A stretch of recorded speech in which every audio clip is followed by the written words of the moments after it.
ሰላም ጤና ይስጥልኝ እንደምን አደራችሁ።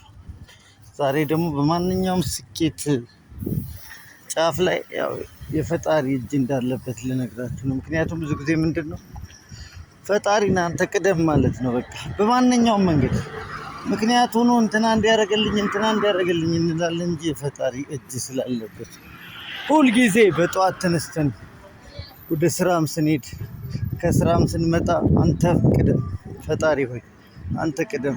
የሁሉም ሚስጥር እሱ ነው እንጂ ሌላው ከንቱ ነው ብራዘር። ስለዚህ እሱ ይቅደምልን። ለሁላችንም መልካም ቀን ይሁንልን። በቃ ሪፍሬሽ ሆነን ፏፈሽ ብለን የምንውልበት ቀን ይሁን። በቃ ጭንቀት፣ ብስጭት፣ ቁጣ፣ አድመኝነት፣ ተንኮል የሌለበት ቀን ያርግልን።